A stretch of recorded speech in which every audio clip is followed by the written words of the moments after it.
నమస్కారం అండి. ప్రణవి స్టోరీస్కి స్వాగతం.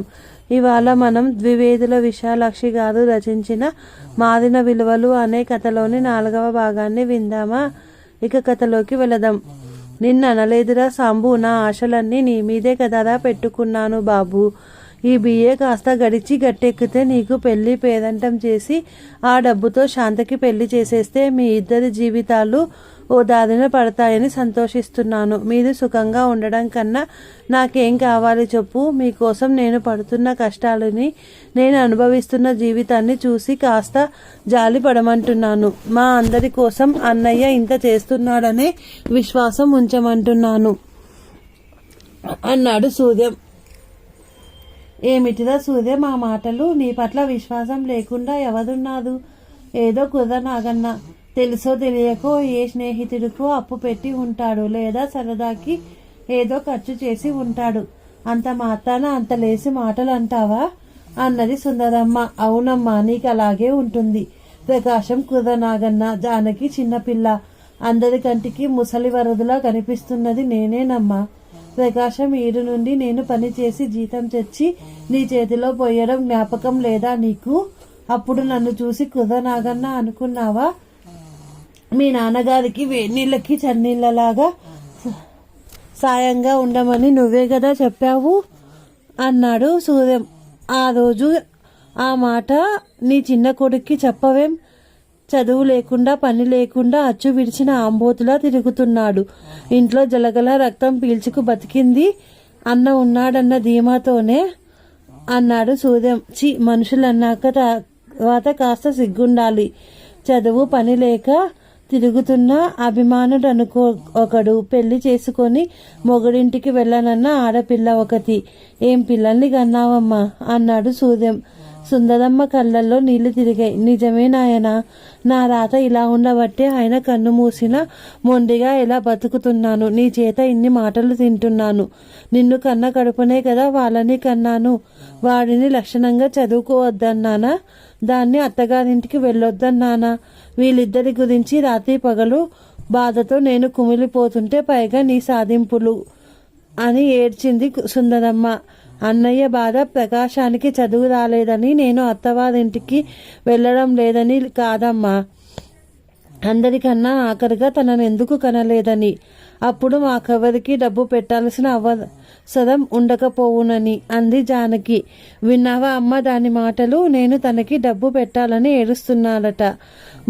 నాన్నగారు మంచాన పడ్డ దగ్గర నుంచి వీళ్ళిద్దరిని 2 పూటలా మేపుతున్నదెవరు?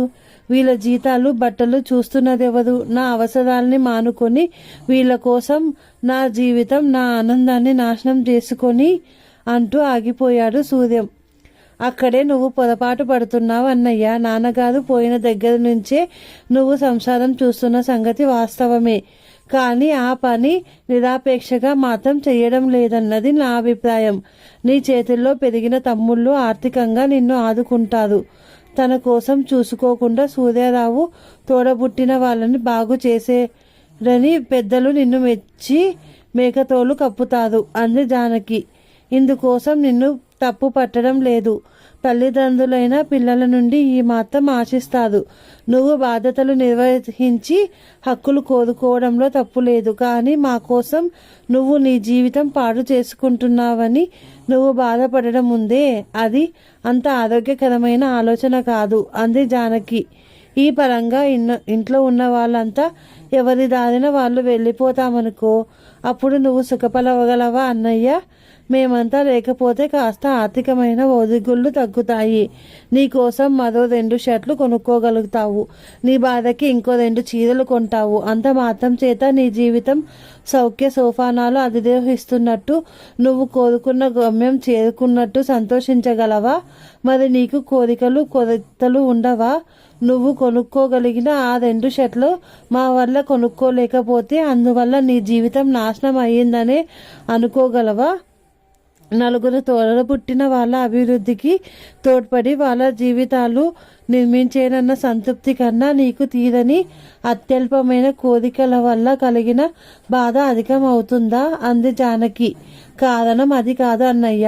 నువ్వు నీ జీవితం చుట్టూరా దగ్గరగా ఎత్తైన గోడలు కట్టుకున్నావు. బయట ప్రపంచంలోని ఒక్క కాంతి కిరణం, ఒక్క గాలి రివట లోపల జొరబడే అవకాశం లేకుండా నిన్ను నువ్వు బంధించుకున్నావు.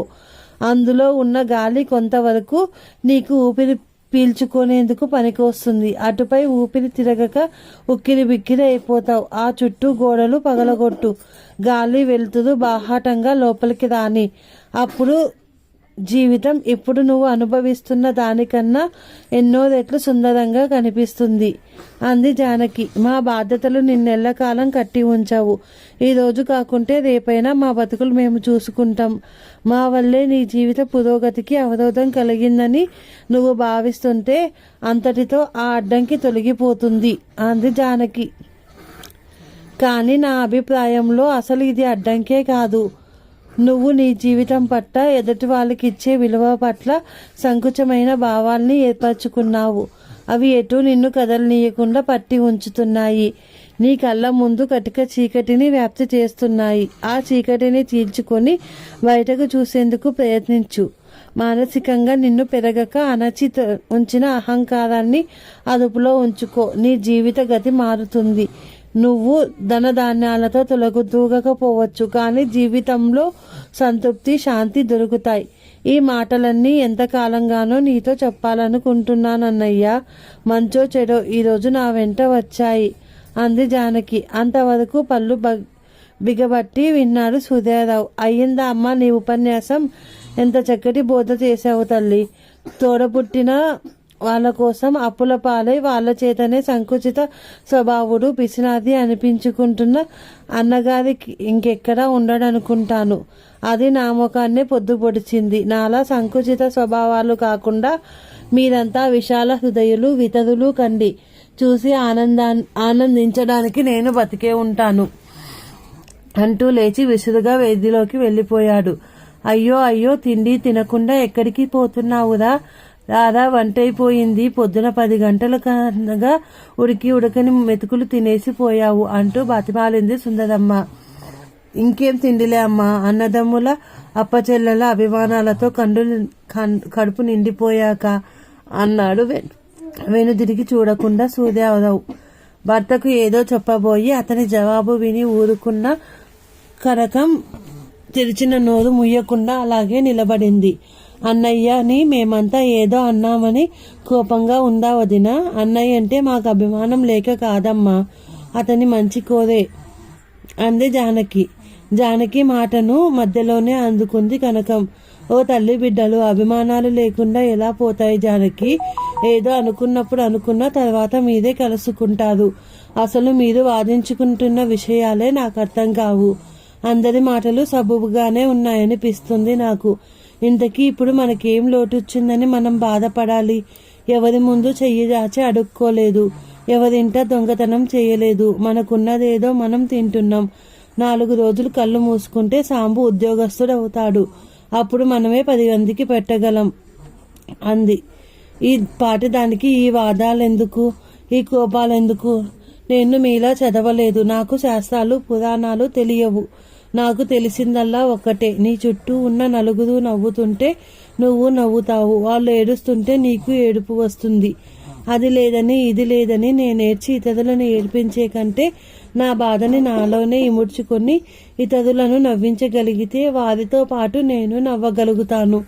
ఆ నవ్వులో ఏడ్పు అదంతటదే పోతుంది అన్నది కనకం. నువ్వు నమ్మిన సూత్రాన్ని ఏ పరిస్థితులలోనూ వదులుకోకు వదినా. అశాంతి అన్న మాటకి అర్థం తెలియకుండా నీ జీవితం గడిచిపోతుంది అంది జానకి. గౌరవం నిండిన కళ్ళతో ఆ ఇద్దరు స్త్రీల వైపు చూశాడు ప్రకాశం. బాబుగారు, మల్లె మొగ్గలు, సంపంగి పూలు, మరువం, ధవలం ఏటి కావాలా? పూలమ్మి అడిగింది. పూలమ్మి ప్రశ్నతో ఆలోచనలు ఆగిన ప్రకాశం దాని పళ్ళెంలో 25 పైసల నాణ్యం గిరవాటేసి మల్లె మొగ్గలు అన్నాడు. పూలమ్మి పచ్చి మోదుకాలతో మల్లె మొగ్గలు కొలిచి పోసింది. మరి పీల మొగ్గల్లా ఉన్నాయి, కాస్త పెద్దవి చూసి వెయ్యి అన్నాడు ప్రకాశం. లేదు బాబు, ఈ బజారు కల్లా నావే పెద్ద మొగ్గలు, కాలం అయిపోతున్నది కదా మరి అంది పూలమ్మి అరటి నారతో కట్టించిన పువ్వులు పొట్లం పట్టుకొని హుషారుగా నడక సాగించాడు ప్రకాశం. ఆ రోజు అందరికన్నా ముందు నిద్రలేచాడు ప్రకాశం. తెల్లవారుజామున 4ంటికే నిద్రలేచి వాకిట నీళ్లు జల్లి వన్నెల ముగ్గులు పెట్టడం కనకానికో సరదా. సంక్రాంతి, ఉగాది, విజయదశమి వంటి పండుగ రోజైతే ఇక చెప్పనే అక్కర్లేదు. వారం రోజుకో మారు ముగ్గు కొనడం, పెళ్ళం డబ్బులు అడిగితే విసుక్కునేవాడు సూర్యారావు. మొన్ననే కదా కొన్నావు, అప్పుడే అయిపోయిందా? ఏదో లాంఛనానికి 4 ముగ్గు కథలు తీస్తే సరిపోదు, వీధి వాడ నింపేయాలా అక్కడికి? కానీ నీ నేర్పతితనం ఊరందరికీ తెలిసి రాదా ఏం అనేవాడు. తన సరదాను మానుకోలేక, భర్త మాటకు ఎదురు చెప్పలేక దిగాలుగా అత్తగారి వైపు చూసేది కనకం. అదేమిటా సూర్యం, ఆడపిల్ల ముచ్చటపడి ఇంటి ముందు కలకలలాడుతూ ముగ్గులు వేస్తుంటే అలాగంటావు? ఆ ముగ్గుకిచ్చే అనా డబ్బులతో నువ్వేం కోటలు పేక్టలు కట్టించబోవులే అనేది సుందరమ్మ. మళ్ళా కనకం పుట్టింటికి వెళ్ళి సుందరమ్మకు చెయ్యి తెరిపాక ఓ గడియ గుమ్మంలో ముగ్గు పెట్టడం ఆలస్యమైనాదో, జానకి ముగ్గుబడిలా ఓ చుక్కల ముగ్గు పెట్టి ఊదుకున్నానాడో వీధి గుమ్మంలోకి వస్తూనే ముఖం చిట్లించుకునేవాడు సూర్యం. గుమ్మం ముందు తిన్నగా ముగ్గు కథ తీసేపాటి ఓపికైనా ఇంట్లో వాళ్లకు లేకుండా ఉన్నది అని సనుక్కునేవాడు. ఆ రోజు విజయదశమి మూలంగా రోజు కన్నా కాస్త ముందుగానే లేచింది కనకం. అప్పటికే ప్రకాశం లేచి దంతదావాన చేస్తున్నాడు. ఎవరు ఎంత లేపినా ఎండ ముఖాన చురుదున కొడితే గాని లేచే అలవాటు లేని మరిది ఆనాడు అంత చీకట్లోనే లేవడం చూసి కనకం ఆశ్చర్యపోయింది. ఎంత చెలైనా ప్రకాశం తన పక్క వీధి అరుగు నుంచి మారడు. రాత్రి భోజనం ముగించుకొని తన జంబుఖానా పుస్తకాలు పట్టుకొని ప్రకాశం బయలుదేరితే తిరిగి మరనాటి ఉదయమే ఇంట్లో కాలు పెట్టడం. ఏమైనా చదువుకోవలసి ఉన్నా వీధి లైటు వెలుగులోనే చదువుకునేవాడు, లేకపోతే ముసుగు తన్ని నిద్రపోయేవాడు. ఉదయం వదిన గారి ముగ్గులు పూర్తి చేసి వెళ్ళిపోతూ ప్రకాశానికి మొదటి మేలుకొల్పు పాడేది. అరగంట పోయాక పళ్ళు తోముకుందేందుకు వచ్చిన అన్నగారు రెండవది అనుకుంటే చీపురు కట్టతో అరుగులు తడవడానికి వచ్చిన తల్లి మూడవది పూర్తి చేసేది.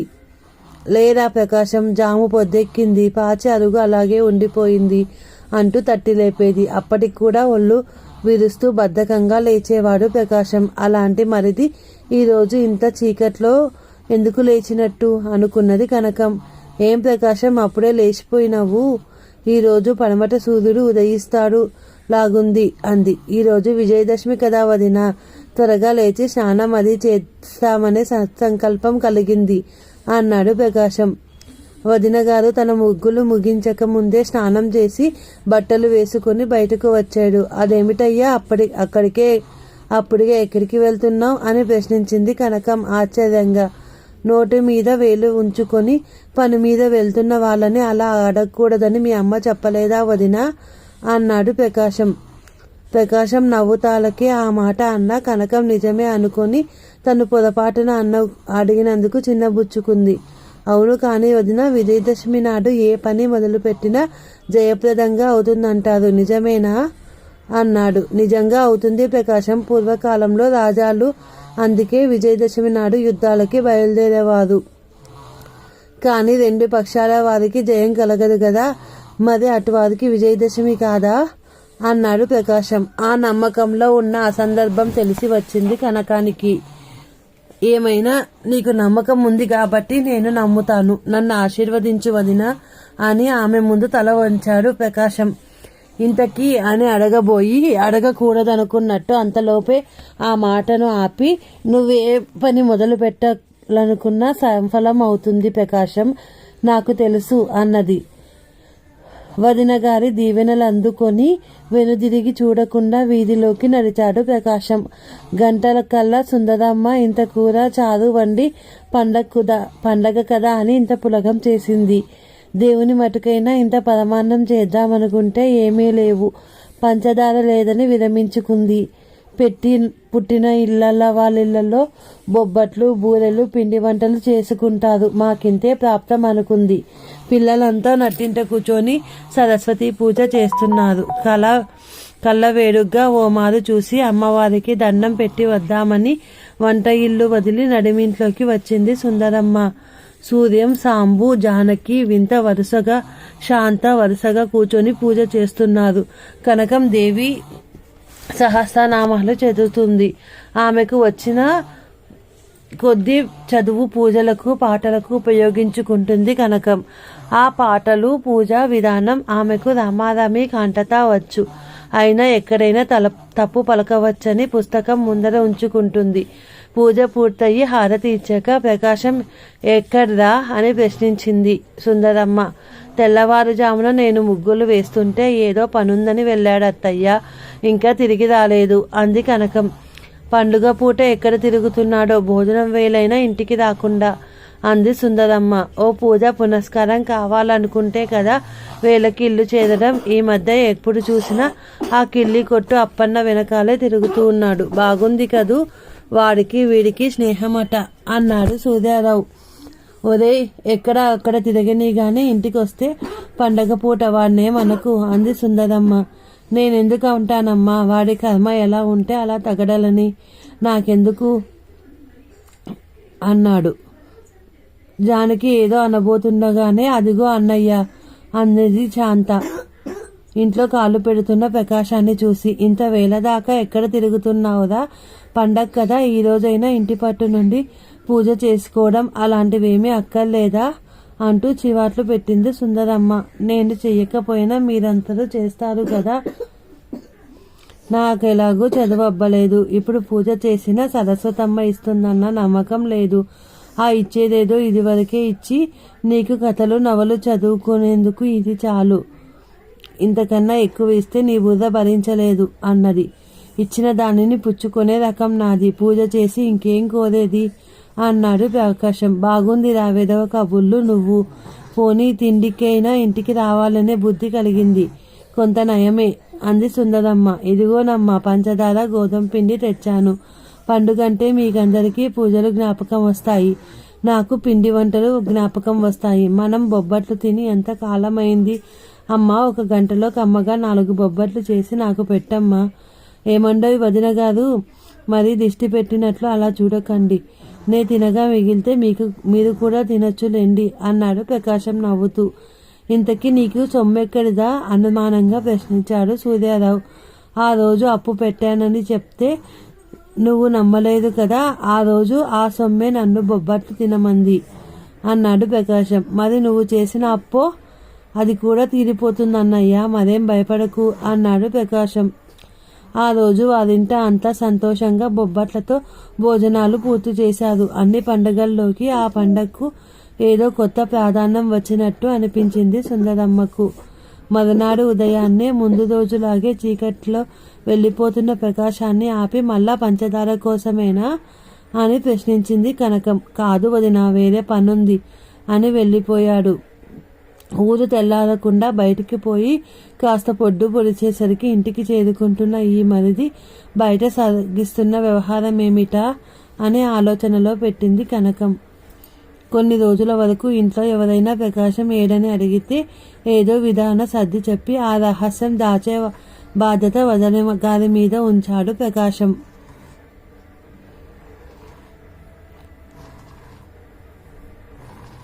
పక్క మీద అటు ఇటు దొల్లుతున్నది జానకి. నిద్రాదేవి కటాక్షం కోసం అలా తప్పించడం ఆమెకు ఏనాడు అలవాటు లేదు.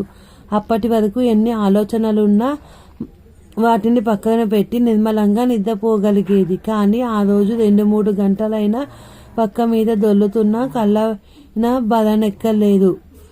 చావిట్లో సాంబశివం దీపం ముందు కూర్చొని చదువుకుంటున్నాడు. అన్నయ్య పక్కగా శాంత కూడా కాస్తసేపు కూర్చొని ఏవో పుస్తకాలు అటు ఇటు తిరగేసింది.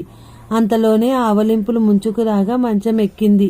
చదువుకుంటానని అన్నయ్యతో అంతలా పోట్లాడి కాలేజీలో చదివిన శాంత ఇప్పటికీ చదువు విషయంలో అంత శ్రద్ధ చూపించడం లేదనిపించింది జానకికి. గడిచిన సంవత్సరం ఎంతవరకు చదివినా మళ్ళా ఉదయాన్నే చీకటితో లేచి చదువుకునేది. ఇప్పుడు నిద్ర లేచేసరికి ఎర్రగా ఎండ పొడుచుకు వస్తున్నది. లేచిన తర్వాతైనా ముస్తాబవ్వడం, అన్నం తినడం, కాలేజీకి పోవడం తప్ప పుస్తకం తీసి కనిపించింది లేదు. చెల్లెల అలంకరణ కోసం అంత సమయం వ్యర్థం చేయడం ఆమెకు బాగా లేదనిపించింది. చదువుకుంటున్న పిల్లవి, కాస్త తొందరగా తెమలడం నేర్చుకో. లేచిన దగ్గర నుంచి ముస్తాబుతోనే అయిపోతే ఎలా అనేది జానకి. నేనేం ముస్తాబవుతున్నానక్క, అలంకరించుకునేందుకు. అసలు మన ఇంట్లో ఏమున్నాయి? సబ్బుతో ముఖం కడుక్కొని తల దువ్వుకోవడమే ముస్తాబా? అక్క, నువ్వు చూడడం లేదు గాని కొందరు పిల్లలు ఎంత చక్కగా తయారై కాలేజీకి వస్తారనుకున్నావు?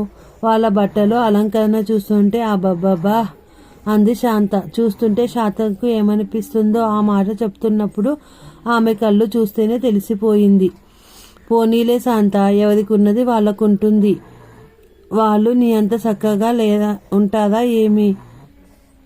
ఏ అలంకరణ చేసుకోకపోయినా, ఏ నగలు పెట్టుకోకపోయినా ఆ గల్ల చీర కట్టుకొని నువ్వు రోడ్డంట నడుస్తుంటే ఏమనిపిస్తుందో తెలుసా? ఏ గల్ల చీర లేదు, ఏడాదికై విసుగన్నది లేకుండా నెలలో 20 రోజులు అదే కడుతున్నాను. అమ్మని మరో చీర కొనమంటే వదిన అక్క కట్టడం లేదటే అంటుంది. అమ్మకేం పోయింది, ఏమైనా చెప్తుంది. ఇంటి 4 గోడలు దాటి బయటకు రాని వదిన ఏ చీర కట్టినా అడిగేవాళ్ళు లేదు. నీ మటుకు నువ్వు పుట్టు సన్యాసివి, ఏ సరదాలు లేవు. కాలేజీలో అంతా నన్ను చూసి గల్ల చీర ట్రేడ్ మార్క్ అంటుంటే ఎలా ఉంటుందే? శాంత కళ్ళల్లో నీళ్లు తిరిగాయి. శాంత తన ఆశలను, మనోభావాలని ఏ పరిస్థితిలోనూ దాచుకోకపోయేది. డబ్బు ఉంటే ఎన్ని లోపాలున్నా కప్పిపోతాయి అక్క. ప్రపంచంలో ఉన్న ఏ వస్తువైనా నా మనస్సులో తలిచిందే తడవుగా వచ్చి మన కాళ్ళ ముందు ఉంటుంది. డబ్బుతో కొనలేని ఆనందం ఏముంటుంది చెప్పు? అప్పుడు నీ పెళ్లిలో మీ అత్తగారు నగలు చీరలు చూసి నువ్వెంతో అదృష్టవంతురాలనుకున్నాను. అతనికి చదువు లేకపోతేనేం, అందం లేకపోతేనేం, అన్నింటికీ మించి డబ్బుంది కదా. అసలు వాళ్ళు పెట్టిన నగలు చీరలు నువ్వెందుకు పంపించేశావో నాకు అర్థం కాలేదు. పోనీ మా అక్కకైనా ఉంటే ఎరువుగానైనా పెట్టుకోవచ్చు కదా అనేది దిగులుగా. ఆ చీరలు నగలు నీకెందుకులే అమ్మా, అంతకన్నా మంచి నగలు చీరలు పెట్టే భర్త నీకు దొరుకుతాడు అని చెల్లెల్ని ఓదార్చేది జానకి. శాంత జీవితంపై ఎంత ఆశ పెట్టుకుంది, ఎన్నెన్నో కోరికలు పెంచుకుంది. భగవంతుడా, ఇవన్నీ దానికి తీరుతాయా? దాని బతుకు ఏమవుతుంది? అందని ఆనందాలను చూపించి దాన్నెందుకు ఇలా మభ్యపెడుతున్నావు? వాస్తవిక జీవితం నుంచి తప్పించి ఊహల ఉయ్యాలలో ఎందుకు ఊగిస్తున్నావు అని బాధపడేది జానకి. నీకు తెలియదక్క, నా చేతిలో ఇంత ధనరేఖ ఉన్నదట. మా క్లాసులో ఒక అమ్మాయి నా చెయ్యి చూసి చెప్పింది. శాంత, నీకు పెద్ద ఆస్తిపరుడు భర్తగా దొరుకుతాడే అన్నది. ఇటీవల శాంత ఏ మాటన్నా కారులతో తిరిగే అబ్బాయిలను, మేడలలో మసిలే అమ్మాయిలను దృష్టిలో పెట్టుకొని మాట్లాడుతున్నట్టు అనిపించేది ఇంట్లో వాళ్ళకి. అటువంటి ఇళ్లలో మన మసలిందికి పెట్టి పుట్టదమ్మా అనేది తల్లి. ఏమో, నే కిందటి జన్మలో ఏం పెట్టి పుట్టానో నువ్వు చూసొచ్చావా అనేది శాంత. శాంత, ఈ పిచ్చి పిచ్చి ఆలోచనలు మాని శ్రద్ధగా చదువుకో. అయినవి కానివి తలుచుకుంటూ పోయి చేతిలోకి వస్తున్న చదువును పాడు చేసుకోకు అని హెచ్చరించేది జానకి. తన మాటకి ఎదురు చెప్పకపోయినా చెల్లెలి చదువు మీద ఆసక్తి తగ్గిపోతున్నట్టు జానకి పసిగట్టింది. పక్కదారులు పడుతున్న చెల్లెలి మనస్సును సరైన దారికి మళ్లించి ఆమె చదువులు సాగేలా చూడమని జానకి తాపత్రయపడేది. జానకి పక్కపే ఇటు నుండి అటు నుండి తిరిగి చూసేసరికి ఇల్లంతా చీకటిగా ఉంది. కిరసనాయలు చాలక కాలి వత్తి దీపం ఆరిపోయిన వాసన చావిట్లో నుంచి గుప్పమన కొడుతున్నది. కిటికీలో నుంచి వీధి గుమ్మం వెలుగులో పుస్తకం పట్టుకొని నిలబడి చదువుకుంటున్న సాంబశివం కనిపించాడు. జానకి పక్క నుంచి లేచి వీధి వదండాలోకి వచ్చింది. రోడ్డు మీద పెద్ద పళ్ళెం మీద పడ్డ దీపం వెలుగుతో స్తంభానికి ఆనుకొని నించున్నాడు సాంబశివం. దీపం పురుగులు టపటపా అని రాలి అతని బుర్ర మీద పడుతున్నాయి. సైడు కాలువలోని దోమలు సంగీతం పాడుకుంటూ వచ్చి అతని బుగ్గల్ని ముద్దు పెట్టుకుంటున్నాయి. ఈ చేత ఆ చేత దోమల్ని తోలుకుంటూ పుస్తకంలోకి పట్టి పట్టి చూస్తున్నాడు. అతని ముఖంలోకి దీక్షగా చూసిన ఎవరైనా అతడు చదువుతున్న విషయం తిన్నగా మెదడుకు సరఫరా కావడం లేదని తెలుస్తుంది. క్షణకాలం సాంబశివం వైపు తేదాపారా చూసింది జానకి. పక్క అరుగు మీద ప్రకాశం గూద పెడుతూ నిద్రపోతున్నాడు. దోమలు పాటలు కానీ మురికి కాలువ కంపు కానీ అతని నిద్రకు అంతరాయం కలిగించలేదు. ఒకే తల్లిదండ్రుల బిడ్డలైన ప్రకాశం వైపు సాంబశివం వైపు మార్చి మార్చి చూసింది జానకి. అన్నదమ్ముల మధ్య పోలికలు ఉంటాయంటారు. వీరిద్దరిలో శారీరకంగా మానసికంగా ఎంత వైవిధ్యం ఉంది. ఒక్క మాటలో చేతలో భావాలలో దేనిలోనూ సౌమ్యం లేదు అనుకున్నది ఆమె. మనిషి బ్రతికేందుకు విశాల ప్రపంచం ఉంది. పైన సూర్యచంద్రులు, దిగువన భూమి మనకు రక్షగా, మన బ్రతుకులకు బాసటగా నిలిచి ఉండగా బతకలేమనే భయం ఎందుకు మనకు ఉండాలి? ఈ ప్రపంచమంతా నీది కాకపోవచ్చు. నీకున్నది చిమ్మ చీకటి కొట్టు కావచ్చు. నీ కొట్టు విడిచి బయటకి తొంగి చూసేందుకు నిన్నెవరూ అభ్యంతర పట్టరు. ఆ చీకట్లోనే పుట్టి అందులోనే చచ్చినా ఎవరూ లక్ష్య పెట్టరు. నీ అంతట నువ్వే ఆ చీకటిని చీల్చుకొని బయటికి రా. కాస్తసేపు నీ కళ్ళు ఆ వెలుగుకు అలవాటు పడగక బాధతో తిరిగి ఆ చీకట్లో పోవడానికి మనస్సును తొందర చేస్తాయి.